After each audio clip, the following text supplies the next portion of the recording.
Bismillahirrahmanirrahim. Assalamualaikum warahmatullahi wabarakatuh. Okey, hari ini kita akan masuk tajuk hadis yang kedua, iaitu hadis mencari yang halal. Okey, kita tengok sama-sama bacaan hadis. Okey, tengok hadis. Okey. An-Nu'man bin Bashir radhiyallahu anhu qala sami'tu Rasulullah sallallahu alaihi wasallam yaqulu innal halala bayyin wa innal harama bayyin. Maksudnya sesungguhnya yang halal itu jelas dan yang haram itu jelas. Okay, yang kedua sambungan wa bainahuma mustashbihatun la ya'lamuhunna katsirun minan nasi. Antara kedua-duanya terdapat perkara syubhah yang tidak diketahui oleh kebanyakan manusia. Faman ittaqa asyubhati istabara'a lidinihi wa iradihi. Maka sesiapa yang menghindari perkara syubhah, dia telah membersihkan agama dan kehormatannya. Sambung pula yang seterusnya. Kalau awak ada buku teks fizikal ke ataupun online ke, boleh buka surat sebelahnya. Okey, kita sambung. Okey. وَمَنْ وَقَعَ فِي الشُّبُهَاتِ وَقَعَ فِي الْحَرَامِ. Dan sesiapa yang terjerumus ke dalam syubhat, maka dia terjerumus ke dalam perkara yang haram. Karra'i yaz'a hawlal hima. Seperti pengembala yang mengembala berdekatan dengan kawasan larangan.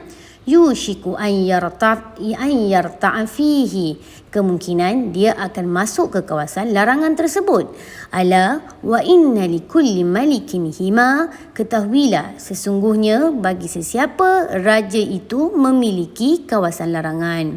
Ala wa inna himallah wa maharimuhu. Ketahuilah sesungguhnya kawasan larangan Allah ialah perkara yang haram.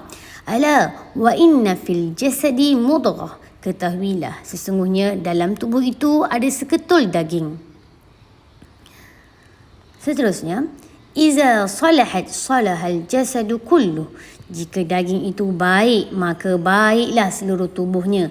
Wa iza fasadal jasadu kullu. Ala wahya al-qalbu. Jika daging itu rosak, maka rosaklah seluruh tubuhnya. Ketahuilah, bahawa daging itu ialah al-qalbu. Ini hati. Okey, untuk tajuk ni awak tak salin tajuk.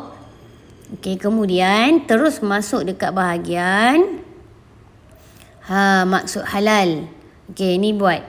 Apakah maksud halal? Apakah maksud haram? Apakah maksud syubhah? Halal ialah sesuatu yang dibenarkan oleh syarak. Contohnya, haiwan yang disembelih dengan cara Islam dan pakaian yang menutup aurat. Yang kedua, haram, sesuatu yang dilarang oleh syarak, iaitu makan babi, minum arak dan mencuri pakaian. Okey. Yang ketiga, syubhah. Apakah maksud syubhah? Sesuatu yang kita tidak diyakini halal atau haram. Sesuatu yang tidak diyakini halal atau haram. Okay, contohnya membeli produk makanan luar negara yang tidak mempunyai logo halal yang diiktiraf oleh JAKIM. Okey. Yang seterusnya masuk dekat bahagian tadi tu buat Okey, masuk dekat bahagian hikmah. Menjauhi perkara yang syubhah.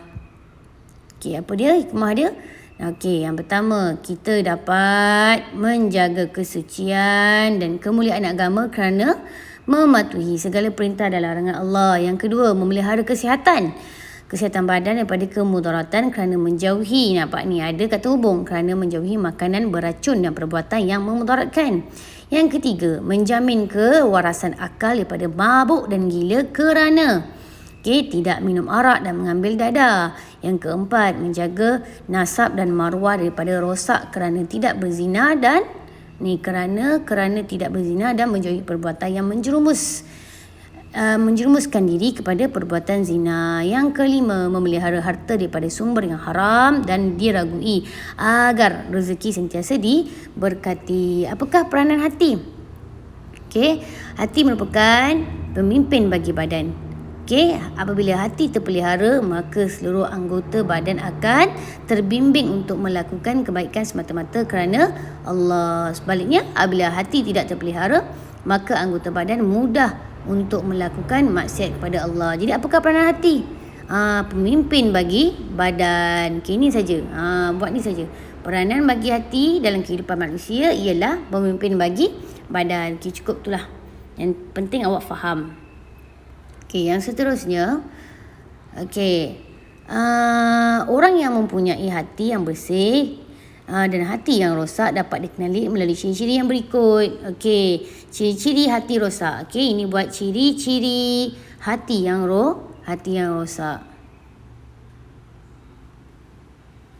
Apa saya tulis ni? Okey, ciri-ciri. Okey, yang pertama sekali, hati yang bersih macam mana? Ni salin. Okey, hati yang bersih mematuhi segala perintah Allah. Okey, sabar dan tenang. Gementar hatinya apabila disebutkan nama Allah. Okey, hati yang rosak, kufur dan ingkar, berkeluh kesah. Kalau hati yang bersih segi ilmu dia, okey, memahami peringatan dan pengajaran yang diberikan oleh Allah SWT, sentiasa berusaha untuk memahami kebenaran. Kalau hati yang rosak, tidak mahu menerima kebenaran Al-Quran, sentiasa tenggelam dengan kejahilan dan kelalaian. Okey, jadi ini salih. Itulah ciri-ciri orang yang memiliki hati yang bersih dan hati yang rosak dari segi aspek iman dan ilmu. Okey, yang seterusnya. Okey, masuk pengajaran ayat. Dah habis dah, hujung dah. Okey, apakah pengajaran ayat? Okey, yang pertama sekali, sebagai umat Islam, kita hendaklah, ni kepala ayat ni mesti kena buat. Okey, ada perkataan kita hendaklah mencari yang halal kerana perbuatan tersebut adalah ketaatan kepada Allah. Menjauhi yang haram kerana perbuatan tersebut adalah satu larangan dan akan diazab di akhirat kelak. Yang ketiga, berusaha untuk menghindari perbuatan yang syubhah kerana perbuatan tersebut boleh membawa kepada perbuatan dosa. Jadi kita kena amalkan doa ni. Allahumma kfini bihalalika an haramika wa aghnini bifadlika amman siwak.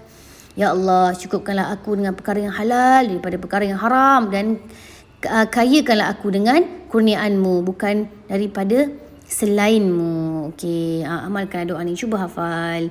Okey, yang seterusnya kita masuk ke bahagian latihan. Okey, soalan kebat macam biasa. Saya nak buat soalan kebat yang terakhir ni, soalan nombor 6. Okey, dia suruh buat analisis situasi di bawah, nyatakan tindakan yang perlu anda ambil apabila berhadapan dengan situasi yang berikut. Yang pertama, anda terjumpa dompet di jalan. Okey, buat apa? Yang kedua, anda ingin membeli makanan yang tiada logo halal yang diiktiraf oleh JAKIM. Apa awak kena buat? Anda terlihat rakan anda sedang bermain gadget dalam masjid. Okey, apa awak buat? Ini pendapat. Tak kisahlah macam mana cara awak huraikan. Saya nak tengok. Okey, itu saja pada hari ini. Jadi, Assalamualaikum warahmatullahi wabarakatuh dan selamat bercuti.